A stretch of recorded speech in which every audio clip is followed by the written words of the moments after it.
Dear friends, आज के इस वीडियो में हम लोग डिस्कस करेंगे चैप्टर 4 का पार्ट 3।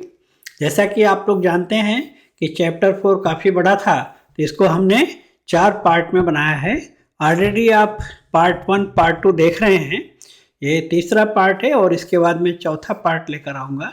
इस पार्ट 3 में GRSR 4.30 से लेकर GRSR 4.49 तक हम लोग डिस्कस करेंगे, जिसमें इंपॉर्टेंट पॉइंट्स हैं। स्टार्टिंग ऑफ ट्रेन्स है, GLP चेक है, ब्रेक पावर सर्टिफिकेट्स के बारे में है, exchange of all right signals है, और sign on to sign off जो ड्यूटीज है हमारे लोको पायलट और गार्ड्स के, उसके बारे में भी इसमें डिस्कशन मिलेगा।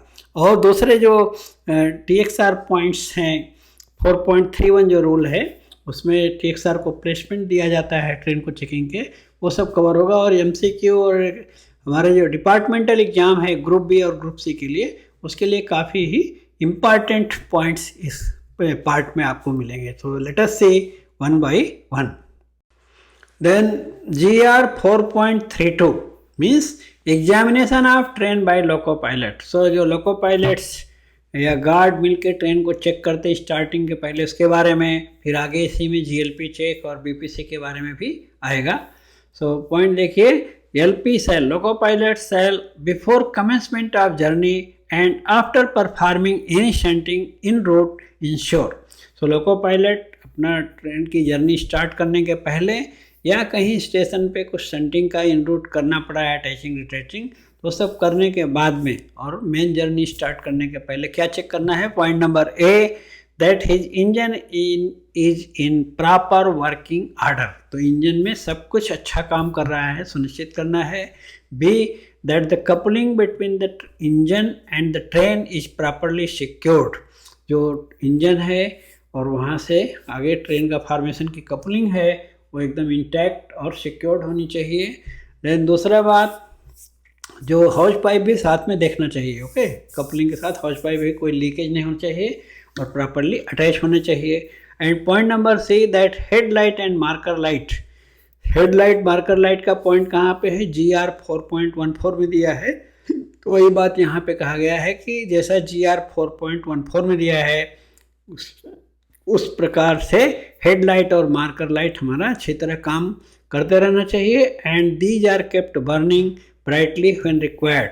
और जब आवश्यकता पड़े तो हेडलाइट मार्कर लाइट जलते रहना चाहिए, अच्छी तरह ब्राइटली जलना चाहिए। फिर आगे बढ़ेंगे नेक्स्ट, SR 4.32.1। तो अगेन चेकिंग के बारे में पूरा है। In addition to ensuring that coupling between engine and train is properly secured as per GR 4.32B।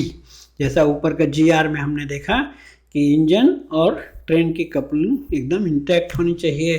Loco pilots shall also personally ensure that hose pipe connections between engine and train are proper. So coupling के साथ साथ hose pipe, जो brake pipes के connection है hose pipe का, वो भी अच्छा सुनिश्चित कर ले चाहिए कि सब अच्छा इंटैक्ट है, कोई लीकेज नहीं है। Then SR 4.32.1.1 before commencement of journey in IRATP Kavach territory. IRATP का मीनिंग होता है Indian railway automatic train protection, जिसको शॉर्टकट में हम कवच बोलते हैं, यानी एंटी कोलिजन डिवाइस पुराना नाम था, नया नाम है ATP।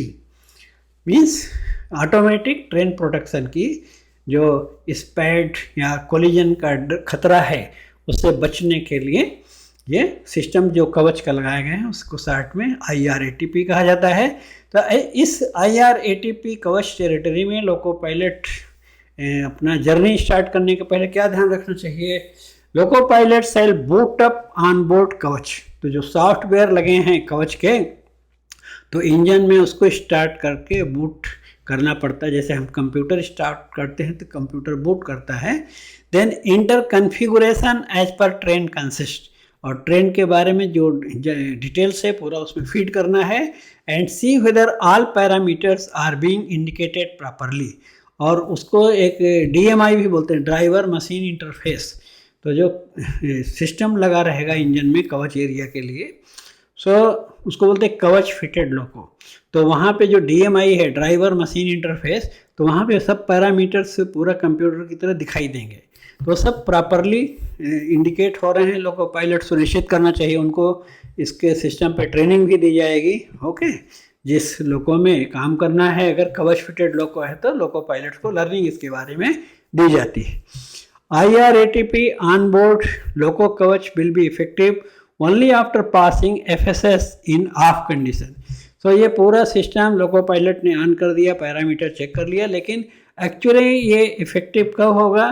पहला जो रोक सिग्नल है FSS पार्क ऑफ कंडीशन में जब ट्रेन पार करेगी तब ये एक्टिवेट हो जाता है। ओके, तो ये है अमेंडमेंट स्लिप नंबर 20 का आइटम नंबर 8 है, 2025 का है ये अमेंडमेंट स्लिप जो कवच जोड़ा गया है GNSR में, उसके बारे में है। देन आगे बढ़ेंगे next, SR 4.32.2 loco pilot and guard shall ensure that the brake power certificate handed over to them is correct and valid before starting the train। So कई बार ऐसा भी देखा गया है कि यहाँ पे बड़े जंक्शन स्टेशन में बहुत सारी कोचिंग ट्रेन स्टार्ट हो रही है, तो BPC गलती से इस ट्रेन का दूसरे ट्रेन को दे दिया और दूसरे ट्रेन का उसको दे दिया। तो इसलिए लोको पायलट गार्ड का जिम्मेदारी है कि हम चेक करें BPC हमारी ही ट्रेन का है, हमारा ही ट्रेन नंबर उसमें है, कहीं गलती से दूसरी ट्रेन का तो नहीं दे दे रहा, क्योंकि जहाँ ज़्यादा ट्रेन वर्क करते हैं तो ह्यूमन एरर होने का चांस रहता है। सो लोको पायलट गार्ड जरूर चेक कर लेना चाहिए। To them correct and valid before starting the train, वो करेक्ट है और वैलिड है। The fit to proceed report, जो BPC है उसको फिट टू प्रोसीड भी रिपोर्ट भी बोलते हैं, TXR ने दिया है, इट इज दोनों इक्वल बात है। Must be possessed by the loco pilot and the guard of the train till the train completes it's journey. जैसे हम टिकट खरीदते हैं, ट्रैवल करते हैं, तो डेस्टिनेशन तक टिकट हमारे पास रहना चाहिए। सिमिलरली जो BPC है ब्रेक पावर सर्टिफिकेट पूरा जर्नी तक अपने साथ सुरक्षित रखना चाहिए। ओके, फिर आगे बढ़ेंगे नेक्स्ट।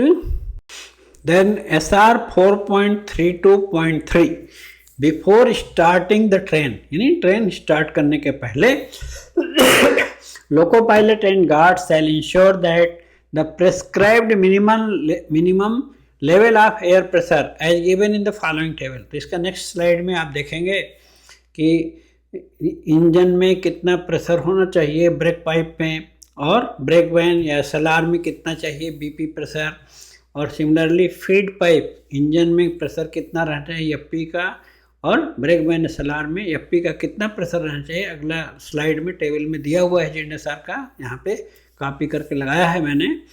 सो उसके अनुसार minimum level of air pressure maintain होना चाहिए।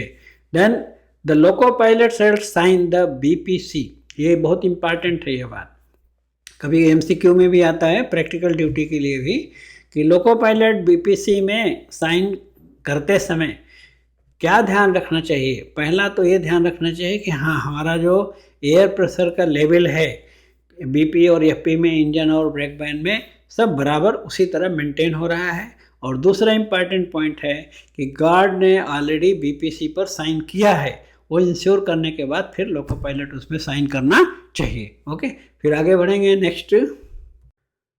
ये है जो कितना रहता है ब्रेक BP पाइप में और FP फीड पाइप में और ब्रेक पाइप में कितना प्रेशर रहता है, उसका ये डाटा डायरेक्ट हमने GNSR को कॉपी यहाँ करके लगाया हुआ है। सो ये 4.32 का ही हिस्सा है SR का। The minimum level of air pressure to be maintained, type of service means BP में लोको और ब्रेक वैन, और फीड पाइप में राइट साइड दिया है लोको और brake van. So coaching train का पहले देखिए, कोचिंग ट्रेन में जो BP प्रेशर है इंजन में 5.0 और ब्रेक वैन में 4.8 मेंटेन होना चाहिए, और फीड पाइप में कोचिंग ट्रेन में 6.0 और 5.8 रहना चाहिए। अब आएंगे नेक्स्ट गुड्स और मटेरियल ट्रेन। सो BPC के मामले में दोनों गुड्स ट्रेन हो चाहे मटेरियल ट्रेन हो, डिपार्टमेंटल ट्रेन सेम है। अप टू 58 वैगन, केवल 58 वैगन लिमिट है। तो थोड़ा सा जो ब्रेक वैन है उसमें 0.1 ज़्यादा रहता है इसमें प्रेशर, अगर 58 वैगन से ज़्यादा है तो 0.1 बल्कि कम हो जाता है, आप ऐसा कह सकते हैं। तो goods train up to 58 wagon है तो लोको में 5.0 और ब्रेक वैन में BP रहेगा 4.8, और फीड पाइप में रहेगा सेम 6.0 5.8, यानी कि 58 वैगन तक का गुड्स ट्रेन और कोचिंग ट्रेन में कोई डिफरेंस नहीं है। देन नीचे का सबसे जो रो है उसमें क्या है, गुड्स और material train beyond 58 wagon means more than 58 wagon, 59 wagon है, 60 वैगन है, तो उसमें सिर्फ ब्रेक बैंड में प्रेशर कम होता है, वो भी 0.1 कम होता है और कुछ भी नहीं। तो लोको में 5.0, ब्रेक बैंड में 4.7, सिमिलरली फीड पाइप भी 6.0 और ब्रेक बैंड में 5.7, जस्ट 0.1 कम हो जाता है 58 वैगन वाले से। देन नीचे जो रिमार्क्स लिखा है देखिए, before starting A train either from originating station और आफ्टर एनी अटैचमेंट और detachment of vehicle or loco or change of traction from electric to diesel or vice versa, the loco pilot and the guard shall carry out the brake continuity test। तो ये बहुत सारा MCQ में exam में यही question आता है कि ब्रेक कंटिन्यूटी टेस्ट कब किया जाता है, जब भी अटैचिंग डिटैचिंग हो या पावर का इंटरसेप्शन हो, पावर चेंज करते हैं, चाहे इलेक्ट्रिक से इलेक्ट्रिक चेंज करिए, इलेक्ट्रिक से डीजल या डीजल से इलेक्ट्रिक या डीजल टू डीजल भी अगर चेंज करते हैं, पावर चेंज हुआ है, अटैचिंग डिटैचिंग जहाँ भी किसी तरह का हुआ, तो हमें ब्रेक कंटिन्यूटी टेस्ट करना ही चाहिए कि इंजन से लास्ट व्हीकल तक कंटिन्यूटी बराबर है कि नहीं है। ये जो JPO था उसमें दिया हुआ है that as per the joint procedure order item number 4 of amendment slip number 12, तो JPO भी आता है, GLP चेक का, ब्रेक कंटिन्यूटी टेस्ट का, उसमें भी दिया है और अमेंडमेंट स्लिप में भी दिया है। फिर आगे बढ़ेंगे, नेक्स्ट देखेंगे, यहाँ पे देखिए मिलेगा SR 4.32.4 है ये। तो इसमें बैंकिंग इंजन और assisting engine if attach shall not assist in building air pressure, वो पॉइंट तो ऑलरेडी हम लोगों ने देख लिया। तो percentage of brake power in coaching and freight trains, the percentage of effective brake power for different services at originating station as well as in route given below. So यहाँ पे जो कोचिंग ट्रेन है तो उसमें mail express या passenger trains का brake power percentage originating station में 100% रहना चाहिए और इन रूट कम से कम 90% होना चाहिए। यानी सारी जो कोचिंग ट्रेन है, चाहे मेल एक्सप्रेस हो, पैसेंजर ट्रेन हो, ओरिजिनेटिंग में 100% all brake cylinder should be in working condition. En route में अगर कोई भी सिलेंडर आइसोलेट हुआ, काम नहीं कर रहा, तो 90% से ड्रॉप से नीचे नहीं जाना चाहिए। देन फ्रेट ट्रेन में 3 तरह का BPC होता है, आप लोग जानते होंगे। CC rake, closed circuit rake जिसको बोलते हैं, कि जो एक फिक्स जोन में घूमता है रेक, उसको बोलते हैं क्लोज्ड सर्किट रेक। उसका ओरिजिनेटिंग में 100% और इन रूट में 90%, यानी जस्ट कोचिंग ट्रेन जैसा CC रेक का भी ब्रेक पावर परसेंटेज है सेम। याद करने के लिए आप देखिए, कोचिंग ट्रेन और CC रेक का सेम रोल है, 100 और 90। देन प्रीमियम रेक का जानते हैं जिसकी validity 12 days for loading purpose और 3 डेज ग्रेस पीरियड है, तो उसका ओरिजिनेटिंग में 95% ब्रेक पावर परसेंटेज होना चाहिए। और इन रूट रास्ते में कुछ प्रॉब्लम आई तो कितना होना चाहिए, तो नॉट स्पेसिफाइड है, एक्चुअल में स्पेसिफाई करना चाहिए, फिक्स करना चाहिए, क्योंकि लोको पायलट को कभी कभी ट्रबल आती है डिसीजन लेने में, कितना कम हो गया है कि सिलेंडर्स कहीं नहीं काम कर रहे हैं, तो कुछ तो रूल फिक्स होना चाहिए। एट प्रेजेंट कंडीशन है कि नॉट स्पेसिफाइड है प्रीमियम रेक के लिए। और दूसरा जो ऑर्डिनरी रेक कहते हैं या एंड टू एंड BPC कहते हैं, उसमें ओरिजिनेटिंग में 90% और इन रूट में 75% तक रहना चाहिए, उससे नीचे नहीं जाना चाहिए। उससे नीचे जाएगा तो लोको पायलट क्या करना है, मैसेज देना है और decision let the administration take decision, प्रशासन को या तो अरेंज करेंगे उसको अटेंड करने के लिए, है ना। तो नीचे नोट है, if the percentage falls below the levels indicated above, speed of the train shall be regulated suitably. दूसरा लोको पायलट के पास एक सोल्यूशन यह है कि अगर ब्रेक पावर परसेंटेज कम हो रहा है, सिलेंडर्स इनऑपरेटिव ज़्यादा हो रहे हैं, तो अकॉर्डिंगली हम स्लो स्पीड में, अगर कहीं सेक्शन क्लियर करना है, चलाना है, तो कम स्पीड में चलाएंगे, सो दैट ट्रेन हमारे कंट्रोल में रहना चाहिए। ओके, फिर आगे बढ़ेंगे नेक्स्ट। देन SR 4.32.6, अब ये एम्प्टी और लोड हैंडल के बारे में पॉइंट दिया है, रूल नंबर 4.32.6 SR में दिया है। ये भी MCQ के लिए इम्पॉर्टेंट है। देखिए, जो empty load handle goods train के वैगन पे लगा रहता है, एम्प्टी पोजीशन में कब सेट करना है? जब ग्रास लोड यानी वैगन का टेयर वेट प्लस कमोडिटी का वेट जो BG में व्हीकल गाइडेंस में हम चेक कर सकते हैं 42.5 टन तक है, तो एम्प्टी साइड में रहना चाहिए, लेफ्ट साइड में रहना चाहिए। और जब gross weight tare weight plus commodity मिला के एबव 42.5 टन है, एक्सीड है, उससे ज़्यादा है, तो लोड साइड में राइट साइड में लोड हैंडल का पोजीशन होना चाहिए। ब्लैक और येलो कलर से पेंटिंग भी रहता है वैगन पे प्रैक्टिकल ड्यूटी के लिए, वो भी हम देख सकते हैं। The next SR 4.32.7 whenever train is stabled en route loco pilot and guard shall hand over the BPC to station master for safe custody. जब भी कभी कोई भी ट्रेन स्टेबल होती है तो उसका जो BPC है स्टेशन मास्टर को हैंड ओवर करना चाहिए। फिर SM का ड्यूटी क्या है? SM shall hand over original BPC collected from LP and guard of the stable train to outgoing loco pilot and guard. So next engine जब आएगा स्टेबल लोड क्लियर करने के लिए तो स्टेशन मास्टर उस आउटगोइंग क्रू को BPC देगा। फिर आगे बढ़ेंगे। Next SR 4.32.8 The rake should be cleared with twin pipe brake system if the BPC has endorsement as twin pipe. ये MCQ के लिए भी बहुत इंपॉर्टेंट है कि गुड्स ट्रेन अगर सुटेबल कंपैटिबल लोको है, ट्विन पाइप वाला लोको है और ब्रेक BPC में लिखा है इंडोर्समेंट TXR ने कि ट्विन पाइप, तो उस पूरे रेक को BP और FP दोनों कनेक्ट करके ट्विन पाइप सिस्टम से ही वर्क करना चाहिए। तो एक कंडीशन एक ही है कि BPC में इंडोर्समेंट होना चाहिए और subject to compatible loco being attached to the train. अब मान लीजिए लोको ऐसा आ गया पुराने टाइप का जिसमें ओनली एक ही पाइप ब्रेक पाइप कनेक्ट होता है, तो वो अलग बात है, वो केस अलग है, right.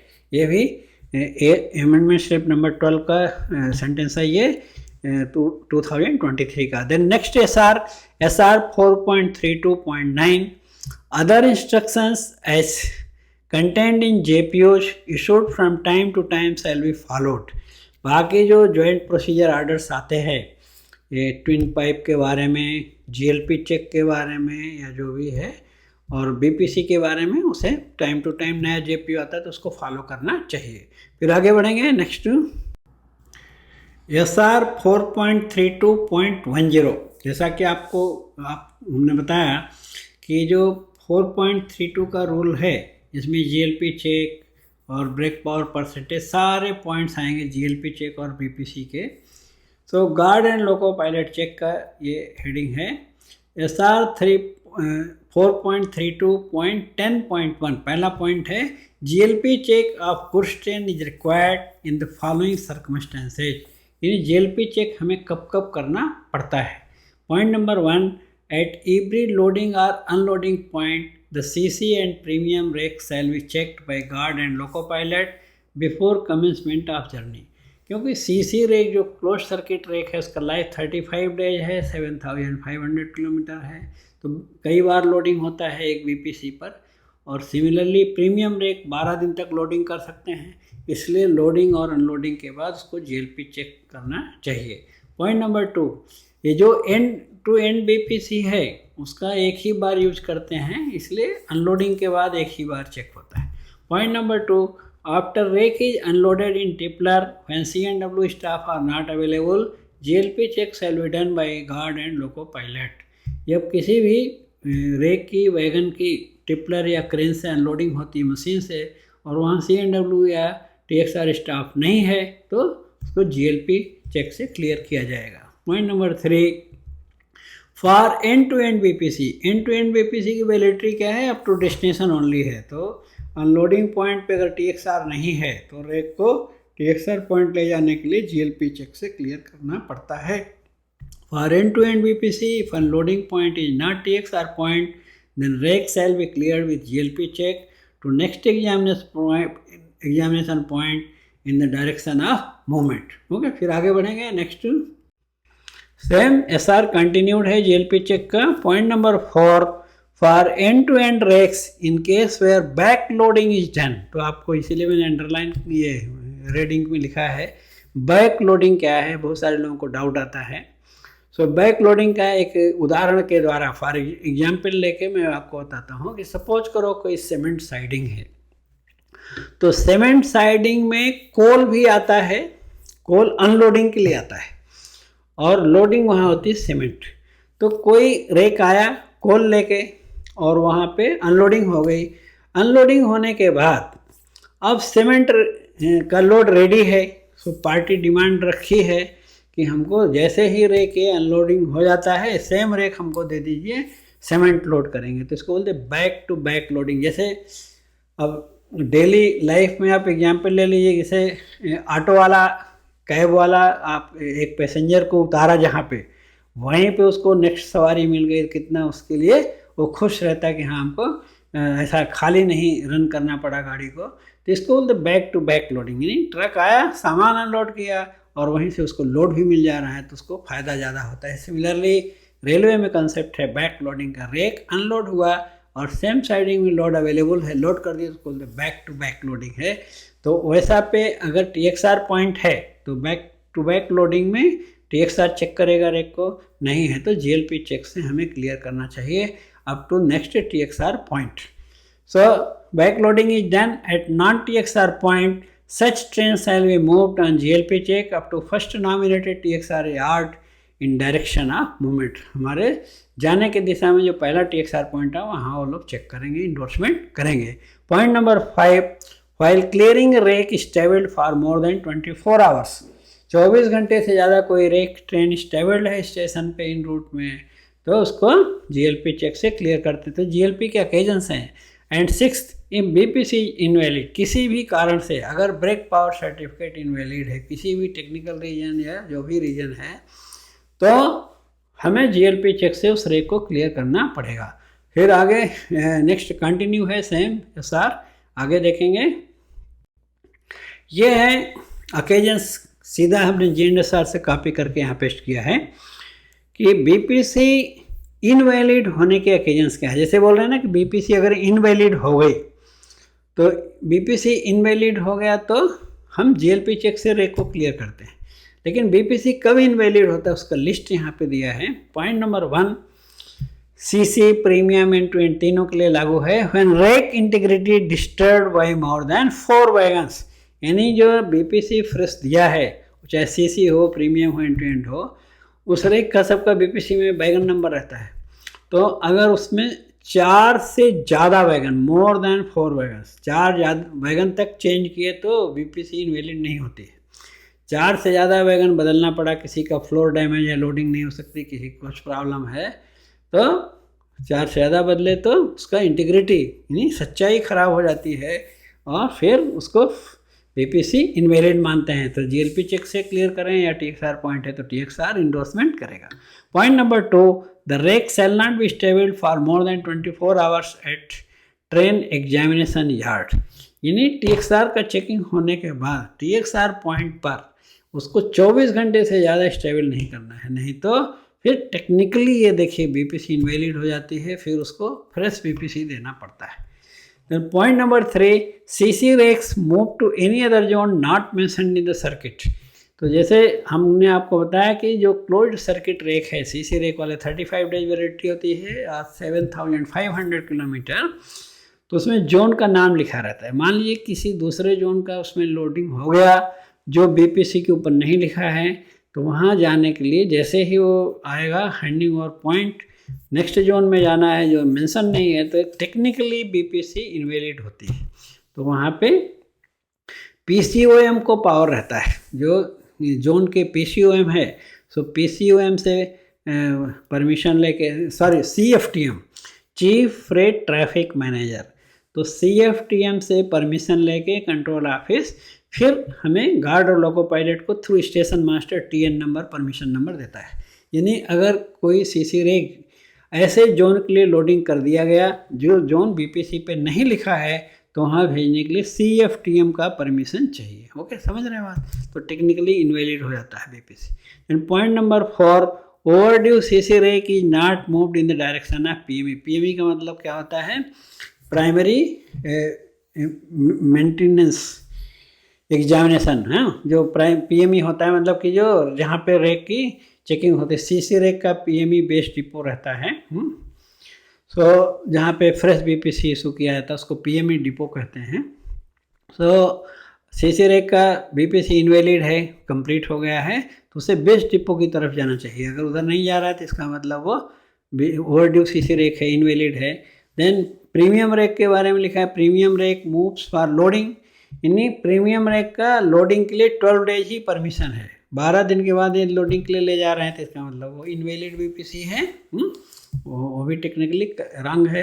Then point number 5, CC rake running more than, यानी CC रेक का किलोमीटर या डेज पूरा हो गया है, सो वो इनवैलिड है BPC। देन प्रीमियम का empty rake running after 12th day of issue of BPC और as per latest guideline issued by railway board.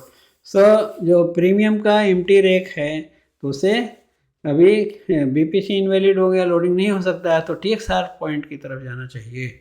और एंड टू एंड का रेक का क्या है? Destination station not mentioned or unsigned. तो end to end BPC का एक और पॉइंट है कि उसमें लोडिंग होने के बाद डेस्टिनेशन जो है स्टेशन मास्टर या यार्ड मास्टर एंट्री करना चाहिए। अगर डेस्टिनेशन नहीं लिखा है तो टेक्निकली इनवैलिड होती है BPC, और इसलिए वो एक तरह से है तो clerical mistake but technically invalid हो जाता है। डेस्टिनेशन स्टेशन नॉट मेंशन्ड और unsigned corrections of destination name in BPC of loaded rake. Loaded rake का अगर डेस्टिनेशन नहीं लिखा है या कुछ करेक्शन किया है, सिग्नेचर नहीं है, तो वो इनवैलिड माना जाता है। नीचे एक नोट दिया है, as per railway board letter number 2002M dated 30th July 2009 regarding validity of BPC for detachment attachment of 5 BLC। ये कंटेनर वैगन्स के बारे में बता रहे। 5 BLC BLL बोलते हैं उसको, BLC बोलते हैं BLL बोलते हैं कंटेनर्स को। तो जो CC रेक का आप देख रहे हैं इंटीग्रिटी, 4 वैगन से ज़्यादा चेंजिंग किए तो BPC इनवैलिड हो जाता है।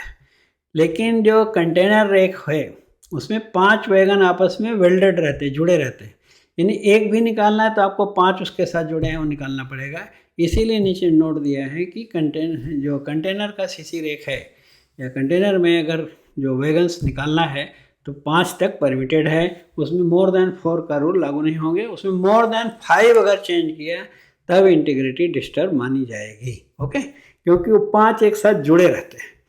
फिर आगे बढ़ेंगे next, SR 4.32.10.2 post loading examination after loading of the rake with steel consignment shall be done by SSC JE CNW only। तो ये भी MCQ के लिए बहुत इंपॉर्टेंट है कि जो स्टील कंसाइनमेंट का लोडिंग है, हेवी लोडिंग, जो HR कॉइल्स वगैरह होते हैं स्टील्स के हैं, सो वहाँ ऐसा लोडिंग होने के बाद कंपलसरी जो है CNW का जो SSC या JE है उन्हें ही एग्जामिनेशन करना चाहिए। पोस्ट लोडिंग के बाद जो चेक करना है TXR का, उनका JE सुपरवाइजर चेक करना चाहिए। Then SR 4.32.10.3 when a train is ordered without guard and GLP check is necessary। तो ये भी इम्पॉर्टेंट है पॉइंट। देखिए कि कोई goods train without guard run कर रही है और उसका GLP चेक करने की ज़रूरत है, तो क्या करना है? Loco pilot is completely responsible for conducting GLP check. तो मेन जो रिस्पॉन्सिबिलिटी है वो लोको पायलट की है। However one pointsman from the station shall be deputed to assist loco pilot in conducting GLP check. हाँ, स्टेशन में pointsman की मदद दी जाएगी, पॉइंट्समैन लोको पायलट को हेल्प करेगा, but overall responsibility loco pilot को लेना पड़ेगा। फिर आगे बढ़ेंगे नेक्स्ट, ये जो GLP चेक का है क्या क्या पॉइंट चेक करते हैं, चेक लिस्ट है एक तरह से। तो यहाँ पे SR 4.32.10.4 guard and loco pilot check list कि क्या क्या चेक करते हैं। एग्जाम में ऐसा सीरियल में हमें याद करके लिखना पड़ता है। सो MCQ में भी इसमें से कुछ क्वेश्चन आ सकते हैं। Point number 1, rake integrity is not disturb by more than 4 wagons, only intensively examined wagons given fitness by train examining staff में be attached. So GLP check में ये भी चेक करना है कि जो ओरिजिनल रेक था उसमें 4 वैगन से ज़्यादा का चेंज नहीं किया गया है। साथ में ध्यान रखना कि अगर वो कंटेनर रेक है तो उसमें 5 तक परमिटेड है। Then number 2, all CBC and air houses are properly coupled and locked। तो जो कपलिंग है और एयर हाउस पाउपेज है पूरा engine to last vehicle brake बैंड तक पूरा अच्छा से कनेक्टेड है। Point number 3, all the angle cocks are in open condition. जो कट ऑफ एंगल कॉक होता है इंजन से लेके ब्रेक बैंड लास्ट व्हीकल तक ओपन है। ओनली फ्रंट ऑफ इंजन और रियर ऑफ लास्ट व्हीकल वो बंद रहेगा। Point number 4, the last angle cock is in close position. दोनों तरफ के लास्ट वाले बंद रहेंगे। Point number 5, empty load device, जैसा कि आपने देखा पहले 42.5 टन से तक लोड है तो एम्प्टी में, उससे ज़्यादा है तो लोड साइड में करेक्ट प्रॉपर पोजीशन में रहना है। Then point number 6, there are no loose fittings, hanging parts like push pull rod, brake beam, safety brackets, brake blocks and operating handle. कुछ हैंगिंग पार्ट नहीं होना चाहिए, अनसेफ कंडीशन नहीं होना चाहिए। सो विजुअली हमें चेक कर लेना चाहिए। Then point number 7, there are no broken और डिस्प्लेस्ड स्प्रिंग्स। जो जहाँ पे एक्सेल लोड रहता है वहाँ पे ऊपर जो स्प्रिंग्स लगी है कोई टूटी हुई या डिस्प्लेस्ड नहीं होना चाहिए। जो बोल्ट लगे रहते हैं एक्सेल बॉक्स के ऊपर वो सब इंटैक्ट होना चाहिए। Point number 8, there are no displaced elastomeric pads and canted adapter. जो पैड वहाँ लगा रहता है इलास्टोमेरिक पैड वो डिस्प्लेस्ड नहीं होना चाहिए, इंटैक्ट होना चाहिए। Point number 9, hand brakes of all wagons are released. जो स्टेबल करते समय हैंड ब्रेक अप्लाई रहता है गुड स्टैंड का, तो वो जीएलपी चेक में ओपन करना है ताकि स्टार्ट करने के बाद कोई ब्रेक बाइंडिंग का डर ना हो। आगे पॉइंट्स और है, कंटिन्यूड है जीएलपी चेक लिस्ट में। नेक्स्ट स्लाइड में नेक्स्ट। सो ये जीएलपी चेक लिस्ट कंटिन्यूड है। Point number 10, doors of wagons are closed and locked and secured. So wagon के डोर्स लॉक्ड और क्लोज्ड होने चाहिए, क्योंकि अगर ओपन है तो चलते समय हैंगिंग रहेगा, कभी भी साइड कोलिजन एक्सीडेंट होने का डर रहेगा। Point number 11, ensure visually that there is no excessive body bulging which is dangerous for the train. यानी कि जो वैगन्स है उसके बॉडी बल्जिंग नहीं है, कोई ऐसा लोड से वैगन जो फूले रहते हैं वैसा नहीं होना चाहिए, वो डेंजरस है। Then point number 12, any symptom of hot axle hard box. कोई भी हॉट एक्सिल हार्ड बॉक्स का सिम्टम दिखाई दे, डिक्लोराइजेशन ऑफ बियरिंग दिखाई दे या ग्रीस की लीकिंग दिखाई दे, एक्सिल बॉक्स का कवर प्लेट टूटने का कुछ भी दिखाई दे, तो तुरंत नोट करना है और स्टेशन मास्टर को इन्फॉर्म करना है। Point number 13, any other abnormality noticed which may endanger the safety and action taken. और कोई भी अनसेफ कंडीशन दिखाई देती है ट्रेन में तो उसे नोट करके इन्फॉर्म करना चाहिए। Point number 14, continuity of break pipe pressure is confirmed before starting the train. और जो ब्रेक कंटिन्यूटी होती है इंजन से लेके ब्रेक बैंड तक वो कंफर्म करके ही ट्रेन स्टार्ट करना चाहिए। देन नीचे पॉइंट दिए है, guard and loco pilot self prepare, कि ये जो जीएलपी चेक है सो 3 कॉपी में बनाया जाएगा as per the proforma given below. Next slide में जीएलपी चेक का प्रोफार्मा भी आपको दिखाएंगे, indicating the brake power and deficiency, brake power percentage और डिफिशियंसी कुछ कमी है रेक में तो भी नोट किया जाएगा जीएलपी चेक प्रोफार्मा में। If any appended their signature on both them shall retain a copy of the same। तो गार्ड और लोको पायलट 3 कॉपी में बनाया जीएलपी चेक, तो 2 कॉपी में गार्ड और लोको पायलट साइन करेंगे और 3rd copy guard should obtain the endorsement of SMYM on 2 copies of joint memo. So 2 copy में SM का साइन ले लेंगे और 3rd कॉपी जो है उसको SM को YM को हैंड ओवर कर देंगे। When train is ordered without guard, the memo shall be prepared in duplicate। बिना गार्ड के ट्रेन है तो जीएलपी चेक लोको पायलट अकेला है, उसमें रिस्पॉन्सिबल पर्सन पॉइंट्समैन का हेल्प लेके करेगा, तो 2 ही कॉपी बनाएगा।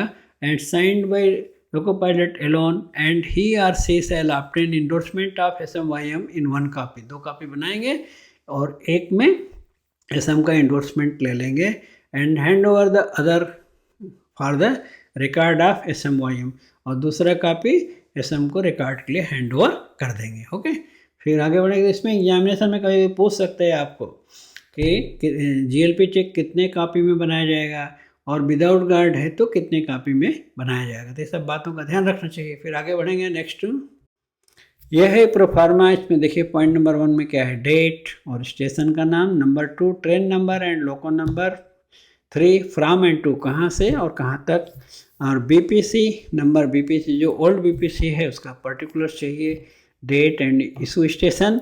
नंबर 5 रेक लोडेड है तो कहाँ लोडिंग हुआ है, और अगर एम्प्टी है तो टिपलिंग मतलब अनलोडिंग कहाँ हुई है। Number 6 time of locomotive attach, किस टाइम में लोको अटैच किया फॉर्मेशन में। नंबर 7 टोटल लोड कितना है, 59 वैगन है, 58 वैगन, जो भी है लोड लिखना। Number 8 brake power percentage, number of working cylinder so total number of cylinder में अगर इनइफेक्टिव को माइनस करेंगे तो वर्किंग सिलेंडर आ जाएगा। Working cylinder divided by total number of cylinder into 100 करेंगे तो ब्रेक पावर परसेंटेज निकल आएगा। फार्मूला आप जानते होंगे आप लोग। नंबर 9 डिफिशियंसी, डिफिशियंसी का मतलब कोई भी कमी है तो एक तरह से रिमार्क्स है वो, डिफिशियंसी कुछ है तो लिखना है, देन गार्ड और एलपी का सिग्नेचर। फिर आगे बढ़ेंगे। नेक्स्ट देखेंगे। Then SR 4.32.11 as and when there is change of traction from electric to diesel और वाइस वर्सा, कभी भी लोगों का चेंज करते हैं इलेक्ट्रिक टू डीजल या डीजल टू इलेक्ट्रिक, या इवन इलेक्ट्रिक टू इलेक्ट्रिक भी चेंज किया या डीजल टू डीजल भी चेंज किया, तब भी after ensuring coupling and hose pipes connected formation should be release by. So हॉज pipe coupling पूरा कनेक्ट होने के बाद फॉर्मेशन को रिलीज करना है ज़रूरी। जब भी पावर इंटरसेप्शन हुआ है तो कौन रिलीज करना है, assistant loco pilot, guard, station staff, CNW staff, या साइडिंग में है तो साइडिंग स्टाफ, मीन्स सब मिलके काम करना चाहिए, सबका जॉइंट रिस्पॉन्सिबिलिटी है। Train shall be started after conducting brake continuity test, क्योंकि पावर इंटरसेप्शन हुआ है, कभी भी अटैचिंग डिटैचिंग कुछ होता है तो ब्रेक कंटिन्यूटी टेस्ट करना है, और रिलीजिंग ऑफ फॉर्मेशन, दोनों काम होना चाहिए। After obtaining requisite air pressure, और एयर प्रेशर जो रिक्वायर्ड है, सो ब्रेक वैन और SLR में फीड पाइप ब्रेक पाइप में वैसा प्रेशर क्रिएट करके तब गाड़ी स्टार्ट होना चाहिए। Then SR 4.32.12 instructions for train operation in route, रास्ते में लोको पायलट गार्ड के लिए क्या क्या हमें सावधानियां हैं ट्रेन ऑपरेशन के बारे में। Point number 1 at first opportunity loco pilot से destroy part of air pressure in order to get idea of brake power of train. So इसको फील्ड टेस्ट कहा जाता है, एक्चुअली इसको फील्ड टेस्ट कहते हैं कि जैसे ही ट्रेन स्टेशन से बाहर निकले तो पहले मौके पर थोड़ा ब्रेक प्रेशर अप्लाई करके, एयर प्रेशर ड्रॉप करने का मतलब ब्रेक अप्लाई करके देखना है, फील्ड टेस्ट लेना है कि कैसा काम कर रहा है ट्रेन का ब्रेक, और अकॉर्डिंगली लोको पायलट ट्रेन का स्पीड को रेगुलेट करना चाहिए। जैसे हम घर से कोई भी गाड़ी लेके निकलें तो पहला मौके पर जैसे ही घर से निकले आप ब्रेक लगा के देख लेना चाहिए कि कैसा ब्रेक लग रहा है, अकॉर्डिंगली हमें कंट्रोल करना चाहिए। On the basis of this test in order to get idea of brake power of train, on the basis of this test जिसको फील्ड टेस्ट कहा जाता है, LP shall regulate train's speed in such a way that he can stop train whenever required during run. Okay, ताकि रोकने में loco pilot को idea रहे कि कैसे रुकती है गाड़ी। फिर आगे बढ़ेंगे। Next, thank you so much for connecting with me and best of luck to all of you for your future endeavors, and please those who are preparing for examination for whether group B examination or group C preparation examination, please take membership and get maximum benefit from these exam oriented videos. Thank you so much.